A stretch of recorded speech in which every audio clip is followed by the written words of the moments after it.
कहते हैं राजनीति एक ऐसा सितारा है जो दूर से बेहद चमकीला दिखता है, लेकिन जैसे जैसे आप राजनीति में प्रवेश करेंगे आपको अंदर की सच्चाई पता चलेगी। हाल के समय में अगर हम देखें तो देश के कई आईएएस और आईपीएस अफसर ऐसे हैं जो धीरे धीरे अब राजनीति का रुख कर रहे हैं, और कई ऐसे पद पर भी हैं जो अच्छा काम कर रहे हैं। लेकिन कहा यह जाता है राजनीति में न कोई नैतिक होता है ना ही कुछ अनैतिक, यहाँ सिर्फ अवसर की तलाश होती है। और इस अवसरवादी राजनीति में अगर हम झारखंड की बात करें, खासकर कोल्हान की, तो कई आईएएस और आईपीएस अफसर हैं जो अब राजनीति में सक्रिय हैं। आज इसको लेकर समझेंगे। हमारे साथ न्यूज टेल के संपादक कुमार कुणाल जुड़े हुए, उनसे सीधा समझते हैं। सर ये बताएं कि झारखंड की राजनीति में, खासकर कोल्हान में, कई पूर्व आईएएस आईपीएस अफसर हैं जो राजनीति में सक्रिय दिख रहे हैं, इसके क्या मायने हैं, क्या एनालिसिस आप कर रहे हैं? देखिए, सबसे पहली बात है कि सबसे पहले बात करते हैं झारखंड की राजनीति की। तो झारखंड की राजनीति में जो सबसे बड़ा नाम है, जो केंद्रीय स्तर पर जो मंत्री बनकर पहुंचे, वो नाम यशवंत सिन्हा का है। हजारीबाग से काफ़ी लंबे समय तक सांसद रहे हैं, पूर्व में आईएएस ऑफिसर थे और मंत्री के पद पे रहे हैं। अच्छा मंत्री पद रहा है और अच्छा राजनीतिक जीवन रहा है। भाजपा में थे, हालांकि भाजपा से फिर विवाद हुआ, उसके बाद अभी टीएमसी में गए हैं। तो एक सबसे बड़ा नाम वो है। और उसके बाद बात करें हम अभी वर्तमान में जो सांसद हैं, बीडी राम, पूर्व डीजीपी हैं, पलामू से सांसद हैं भारतीय जनता पार्टी के, और आईएएस आईपीएस ऑफिसर रह चुके हैं। उसके बाद राजनीति में प्रवेश करते हैं और भाजपा की सीट से चुनाव लड़ते हैं और जीत जाते हैं। इस तरह के कई नाम हैं, शायद दर्जनों नाम हैं, आप बड़े नाम हैं, आप उनको गिना सकते हैं। जैसे डॉक्टर अजय कुमार हैं, डॉक्टर अजय कुमार भी सांसद रह चुके हैं, पूर्व में आईपीएस ऑफिसर थे। डीके पांडे हैं, डॉक्टर उमेश्वर उरांव हैं, जेबी तुबिद जी का नाम आता है, जेबी तुबिद गृह सचिव रह चुके हैं झारखंड सरकार में। अरुण उरांव हैं, लक्ष्मण प्रसाद सिंह हैं जो पुलिस अधिकारी थे, आईपीएस ऑफिसर थे, सरायकेला में भी वो पदस्थापित थे कुछ समय के लिए। तो कई ऐसे दिग्गजों के नाम हैं। रेजी डुंगडुंग का नाम आता है इसमें, अमिताभ चौधरी का नाम आता है जो पूर्व आईपीएस ऑफिसर थे। उसके बाद उन्होंने फिर रिजाइन दे करके फिर चुनाव लड़ा था, और हालांकि वो चुनाव हार गए थे, लेकिन राजनीति में उनकी सक्रियता हुई थी। अगर सिर्फ कोल्हान की बात करें, हम कोल्हान की बात करें तो कोल्हान में जो 4 प्रमुख नाम हैं, ये नाम इन दिनों चर्चा में है और राजनीति में इनकी सक्रियता दिखाई दे रही है। सबसे पहला नाम तो डॉक्टर अजय कुमार का है, एक बार सांसद रह चुके हैं और काफ़ी लोकप्रिय भी हैं लोगों में, और फिर से चुनाव लड़ने की तैयारी में वो दिखाई दे रहे हैं। जिस तरह से चाय पे चर्चा और तमाम कार्यक्रम कर रहे हैं। जेवीएम के साथ उन्होंने अपने पॉलिटिकल कैरियर की शुरुआत की थी। बाबूलाल मरांडी ने जब पार्टी बनाई थी तो उस पार्टी में गए थे उनके साथ, और जमशेदपुर से लोकसभा की सीट जीती थी जेवीएम ने। और उसके बाद फिर वो कांग्रेस में आए। कांग्रेस में आने के बाद कुछ समय तक रहे, फिर चुनाव हारे वहाँ पर, और उसके बाद फिर वो आम आदमी पार्टी में गए। आम आदमी पार्टी में जाने के बाद फिर से अब कांग्रेस में सक्रिय हैं। तो अजय कुमार एक बड़ा नाम है।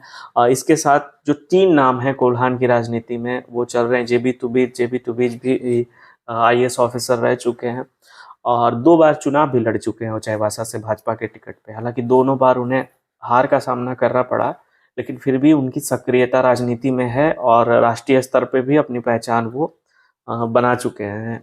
पार्टी के अंदर की बात करें तो हम, उसके बाद एक नाम अभी राजीव रंजन सिंह, अभी जो रिटायर्ड हुए हैं, पूर्व डीआईजी कोल्हान के, वो भी राजनीति में काफ़ी सक्रिय हैं। भाजपा का दामन अभी हाल ही में थामा है उन्होंने, उससे पहले समाज सेवा कर रहे थे। तो कहीं ना कहीं वो एक प्लेटफॉर्म तो तैयार कर ही रहे थे राजनीति में आने के लिए। समाज सेवा पहला जरिया होता है, आप राजनीति में आपकी एंट्री उसी के द्वारा हो सकती है, तो उनकी सक्रियता है। एक और नाम है विजय कुमार सिंह का, पूर्व कमिश्नर है कोल्हान के, उन्होंने भी अभी हाल ही में भाजपा ज्वाइन किया है बाबूलाल मरांडी के समक्ष जा करके, और कई भी आईएएस आईपीएस ऑफिसर वहाँ मौजूद थे, उन्होंने भी भाजपा को ज्वाइन किया है। तो कहीं ना कहीं अब जो ये आईपीएस और आईएएस ऑफिसरों की एक लॉबी है वो बनती जा रही है। आप देखेंगे कि राजनीति में, खास करके कोल्हान की राजनीति में, इनकी सक्रियता दिनों दिन बढ़ रही है। सर, ऐसे में एक प्रश्न ये कि राजनीति जो है उसमें कई ऐसे एक्सपीरियंस लोग हैं जो राजनीति करते आ रहे हैं, पॉलिटिक्स में है, वो आ रहे हैं। इन अफसर साहब को क्या उतना एक्सपीरियंस है, क्या जनता से उस प्रकार का कनेक्ट बना पा रहे हैं? देखिए, अगर बात की जाए नेता और अफसरशाह यानी कि पूर्व अधिकारी जो आईएएस आईपीएस ऑफिसरों की बात कर रहे हैं हम लोग, इसमें दोनों में सबसे बड़ी समानता यह है कि दोनों का जो कनेक्शन होता है, लगाव होता है, वो जनता के साथ होता है। नेता भी जनता से कनेक्ट होती है और जो अफसरशाह हैं, जो अधिकारी हैं, वो भी जनता के लिए ही काम करते हैं। मेन जो कहें आप कि मेन दोनों के लिए मुख्य वजह जनता ही है। तो कहीं ना कहीं ये लोग जो काम करते हैं अपने पूरे कार्यकाल में, उनकी जो छवि रहती है, अगर अच्छी छवि रहती है तो लोगों में वो लोकप्रिय होते हैं। कहीं ना कहीं जो लोग जब वोट देते हैं, वो राजनीति में आते हैं, चुनाव लड़ते हैं, तो दिमाग में कहीं ना कहीं जनता के एक फ्रेम बनता है कि ये जब अपने पद पे थे तो इन्होंने ईमानदारी से, निष्ठा से काम किया और पढ़े लिखे उम्मीदवार हैं, तो राजनीति में भी इनकी सक्रियता हमारे लिए फायदेमंद होगी। तो इसका एक बहुत बड़ा प्लस पॉइंट तो उनको मिलता है। लेकिन अगर प्रॉपर राजनीति की बात करें तो जिस तरह से राजनेता मंझे हुए होते हैं, उतना मंच पाना इनके लिए थोड़ा मुश्किल हो जाता है, क्योंकि राजनीति में नई नई शुरुआत करते हैं। अफसरशाही एक अलग चीज है, आप पद पे बैठ के, ऑफिस में बैठ के सारी चीजों की मॉनिटरिंग कर रहे हैं, आपके नीचे लोग काम कर रहे हैं। लेकिन जब आप राजनीति में जाते हैं, राजनीति में जाकर के जनता के बीच उनकी समस्याओं को सुनते हैं, उनसे कनेक्शन बनाने का प्रयास करते हैं, तो ये सबसे कठिन काम है। क्योंकि जब आप राजनीतिक स्तर पर उतरकर जमीनी स्तर पर जब अपने कार्य को बताते हैं, कार्य को दिखाते हैं, तो वहाँ सिर्फ आपका कार्य नहीं चलता है, कार्य के साथ बहुत सारी ऐसी चीजें आती है। क्योंकि झारखंड की राजनीति या भारत की राजनीति में जात है, पात है, सारी चीजें आप समझ रहे हैं, बहुत सारी ऐसी चीजें होती हैं जो कहीं ना कहीं उनके सामने आती है।